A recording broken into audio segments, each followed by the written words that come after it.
atmosphere about this event. A lot of people came, a lot of fights, few finishes. So what you talk as a matchmaker and as a fan of MMA. So Dan Hardy, comment tu te sens par rapport à ce combat-là? Beaucoup de personnes de présents, pas mal de finitions. Comment tu vis la chose en tant que matchmaker et aussi en tant que fan MMA? It was a very special night for me. You never know what's going to happen when you build a card and when you put fights together. And you know, you can find two great fighters and you can put them in a cage, and sometimes it just doesn't work. Sometimes they don't want to fight each other. Sometimes they're a bit tentative and they second guess. Tonight, the fighters really showed up for the fans, for the PFL, for the crowd as well. I mean, the crowd were amazing. You know, as soon as we announced that we were coming to Lyon, the tickets started rolling out and they kept going until fight night came about. So, I mean, thank you to all of the teams and the fighters, but also thank you to the Lyon crowd. You know, you get great fights when you create a great atmosphere, and the audience did that for us tonight. C'est une très belle soirée pour moi ce soir. On sait pas vraiment comment ça se passait quand on va mettre deux combattants dans une cage. Ça peut être deux très excellents combattants et ça matche pas au niveau du combat. Il y a pas de face-to-face ou quoi que ce soit. Aujourd'hui, ça n'a pas été le cas. Il est content du public, il est content des fighters, il remercie les teams, il remercie le public d'avoir été là et d'avoir été aussi présent à Lyon. Hello. Do you know if there will be a comeback of this event in Lyon in 2025? Alors, est-ce qu'il lui demande s'il y aura un retour à Lyon pour un event similaire? I can't give away too much, but I am planning on being sitting right in this spot in front of you guys next year. I mean, we just, what an incredible event and a great arena as well. And French MMA is the best MMA in the world right now. You know, the crowds are the best and the atmosphere is amazing. So yeah, we've got to come here. We'll be here, we'll be elsewhere in France next year, and we've got another couple of other places we're looking at, which we'll be very excited about. Il peut pas en dire plus, mais il nous garantit qu'il sera assis au même endroit l'année prochaine. Pour lui, le MMA français, c'est un des meilleurs MMA dans le monde actuellement, que ce soit par rapport aux fans ou par rapport aux combattants. Donc oui, il va revenir. Oui, il va revenir en France et dans plusieurs endroits. Donc, Une question. Dan, first of all, congratulations on the event. It was amazing. The crowd was amazing at the time. You said that it's going to be more events here and then. I'm from Spain, as I told you before, so I have to ask you, we are going to have a PFL event in Spain in 2025? I'm very much hoping so. We've not confirmed anything in Spain yet, but of course, you know, the Spanish market is a very important one for us. We've got great fighters that we've already signed from Spain, as well as lots of other fighters that I'm looking to travel around Spain and go and discover for when PFL does come. Absolutely, we need to be in Spain very, very soon. I just don't know exactly when that's going to be yet. And then, il lui a demandé s'il comptait venir en Espagne, puisque c'est un média espagnol, et Dan Hardy lui a répondu que oui, il comptait venir en Espagne pour une première fois. Il y a pas mal d'Espagnols signés au PFL, et du coup il va se déplacer en Espagne dans un premier temps pour voir comment ça se passe et voir d'autres prospects et compte venir en Espagne. And as you said very well, we have very, very good fighters in Spain. We proved it along a lot of years. Now we have Costello Van Stennis here in PFL Bellator, who just came right away from a high kick, an amazing finish. Do you think his next fight will be against Johnny Evelyn for the title? I think it has to be. You know, that's not just my call. I'll get together with the rest of the Fighter Ops team and we'll figure out what comes next. But I mean, for me, he was the #1 contender after he won the previous fight. So this was just a clear performance, a statement, and a beautiful knockout as well. It was the best performance that I've seen from him so far. And of course, you know, he's got other people in his camp that I would like to be signing as well that would also give great performances. And the last thing, Costello is usually fighting with Bellator. Now the last time was with PFL. That titleship with Bellator or PFL?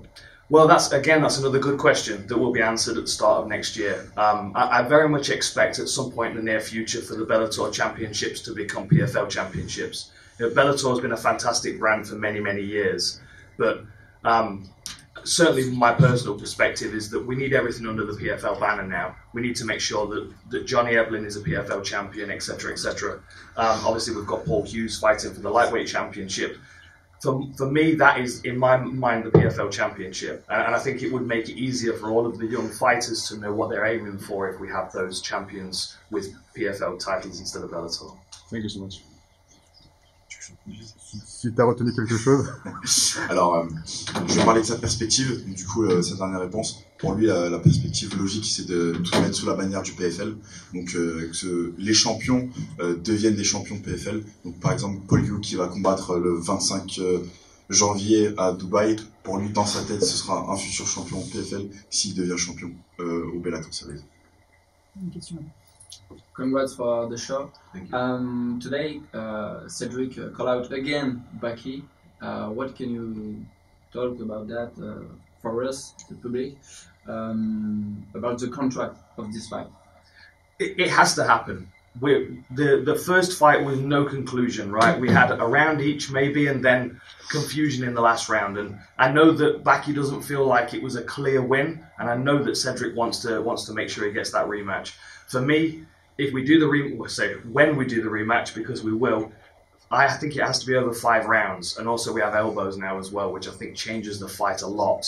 And if I'm Baki, I want to fight with elbows against Doumbe. So I think the elbows might encourage him to get back in there sooner. But second half of next year, I think we'll be seeing that fight. And it will be a big one as well. And it will most likely be in France. Thanks.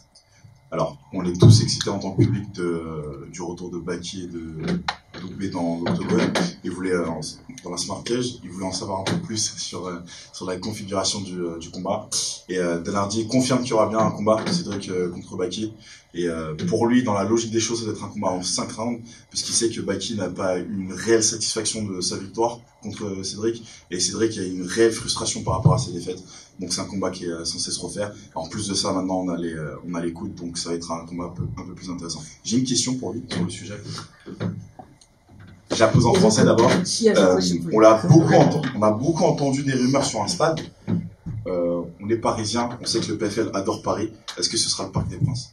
We heard a lot about you coming to a stadium in Paris for this event, and we love the Parc des Princes. So, is there possibilities Parc des Princes? And if yes, the talks already start.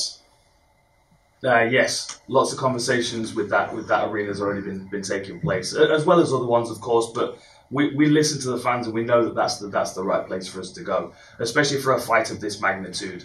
You know, we need to make sure that there isn't anybody that's left outside the arena that wants to be in there with a ticket. I don't want people to be watching this on TV and just wishing they were in there, adding to the atmosphere. So we need a big place with plenty of seats, and I think that one makes the most sense. Do you have any frustration about the fact that you could have a bigger arena for the first fight?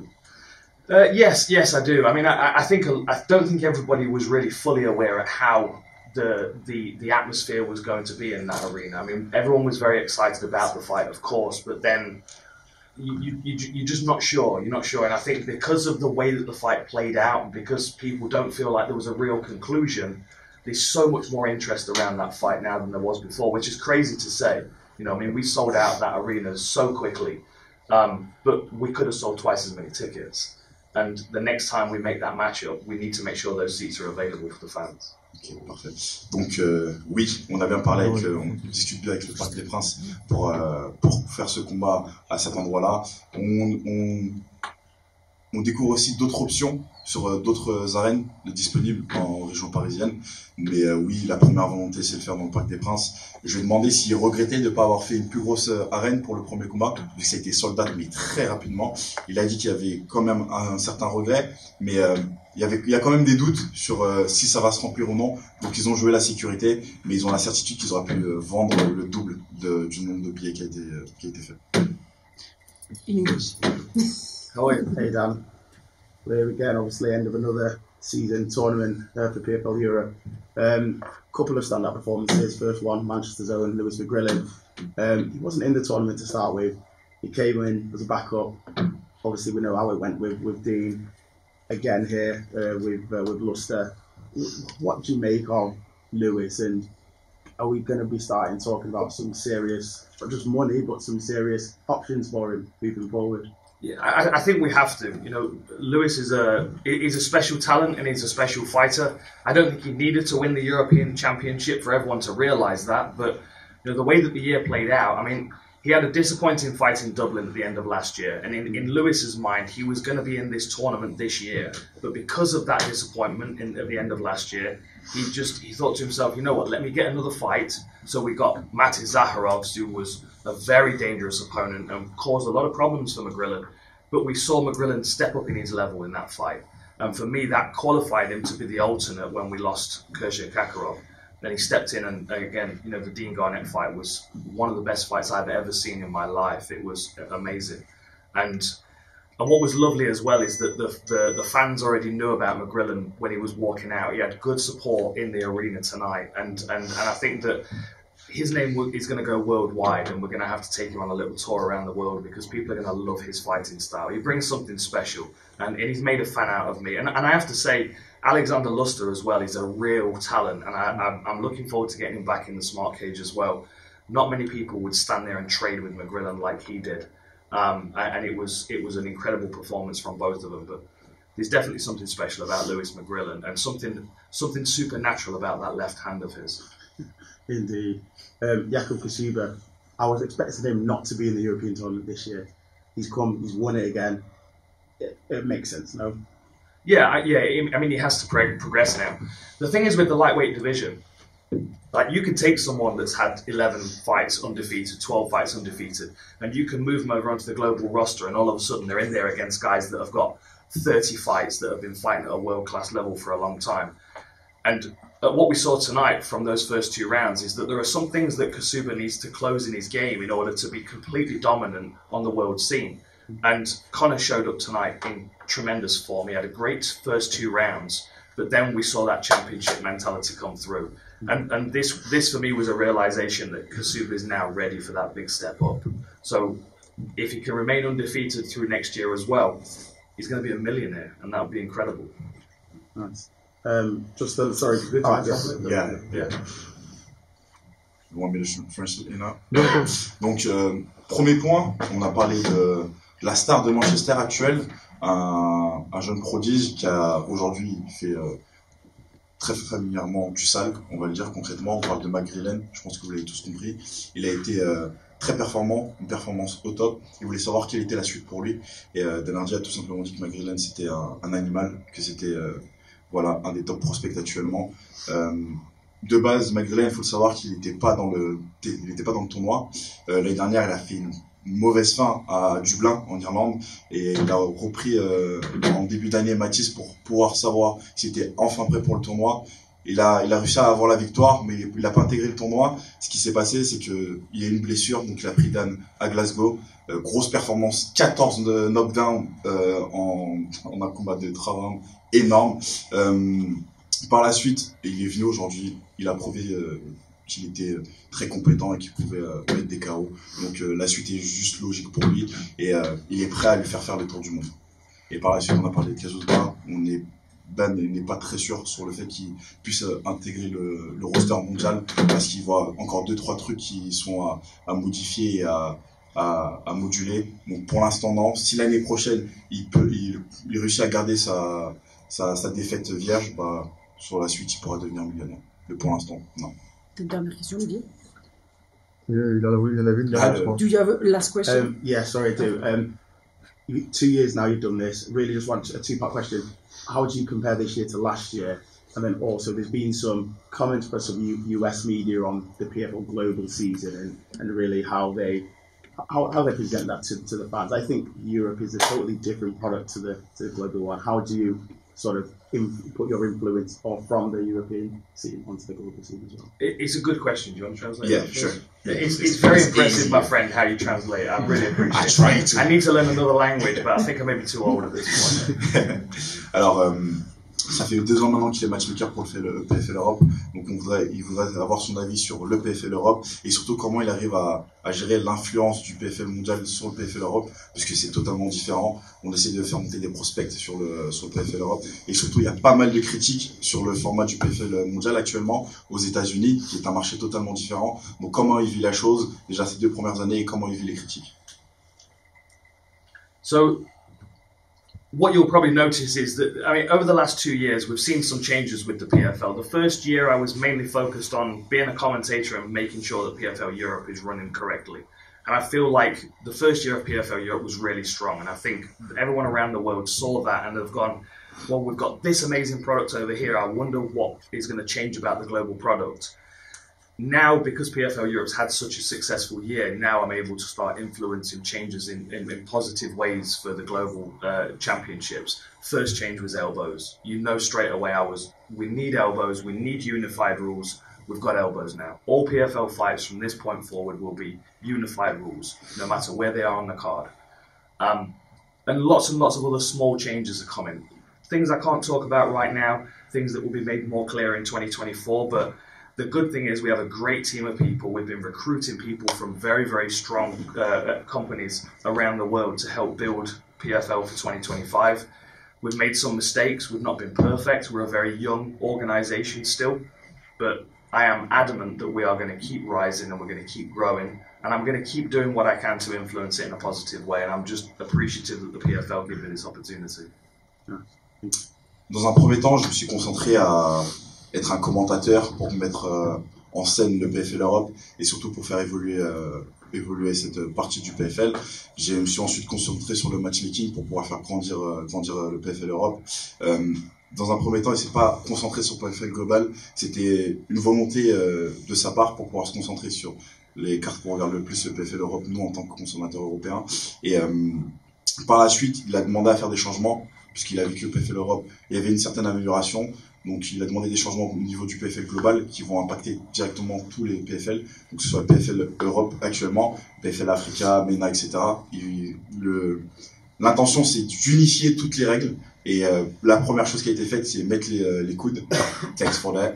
C'était le truc logique à faire, tout le monde le demandait, donc c'est ce qu'il a fait. Il y a des petits changements qui vont arriver, il peut pas en dire plus pour le moment, mais ils font en sorte que ça arrive. Ils recrutent pas mal de noms de grosses compagnies qui intègrent le staff du PFL pour faire évoluer les choses. Faut pas oublier que le PFL c'est une entreprise très jeune pour l'instant et qui a un très gros potentiel d'évolution. Just one question for to know what's news about PFL Africa and the next for Francis Ngannou. Good questions. Good questions. I'm not sure exactly when Francis is going to be competing again. What I do know is that we have a heavyweight champion that can win with triangles off his back. So Goltsov for me is probably the best contender for Ngannou in the next fight. But we'll see what other options we have on the table as well. And for PFL Africa, the groundwork is being laid. The rosters are being built. We've already signed some of the fighters and they've already fought over in the US on the undercards of the global shows and have performed incredibly well. The next stage is to get back out there with the fighter ops team and start signing more fighters and complete these weight classes. But we'll be looking at starting that league very, very soon. Maybe 25, maybe the start of 26. Alors quelles sont les nouvelles pour le PFL Africa et du coup et la suite pour Ngannou? Alors pour l'instant on ne sait pas quand Ngannou pourra revenir en compétition. On n'a pas de date officielle, pas d'adversaire officiel, mais le PFL Africa avance. La première couche de travail a été faite. Donc on a déjà des combattants qui ont été signés et qui ont performé au PFL USA, donc qui ont performé en plus de ça. Donc ça se passe et ce sera fait pour fin 2025, fin 2026. I have questions. That's logical for me, but not really for everybody. Ngannou, Rug, PFL Africa. It just makes sense. It just makes so much sense. It is your vision, or you see something else? No, I think Rug would be a good person to put in front of Ngannou as well. I mean, I'll be honest. Anatoly Malakin is not the biggest of heavyweights, and that was a very slow fight. Like, I love the fact that Rug has called out Ngannou, but it would potentially be a very one-sided fight. That's my concern with it. I would like to see Rug maybe defend his belt in one championship against someone that's a full-size heavyweight. Malakin's a dangerous guy, but he could probably make middleweight, whereas Francis Ngannou can punch holes in heavyweights. It makes a lot of sense to have Rug at some point step in, and if we go to PFL, if we go to Africa and we do Francis Ngannou in a main event, then Rug would make a lot of sense. But I also think he needs a standout performance in his first title defense in one championship, and and I will be watching because I'm a big fan of his. But I do think he's a few steps behind Ngannou right now. Je lui ai demandé, et je lui ai dit que pour moi ça avait du sens, et pour beaucoup de personnes ça a du sens, de faire un Ngannou Rug pour l'inauguration du PFL Afrique. Est-ce que c'est sa vision aussi?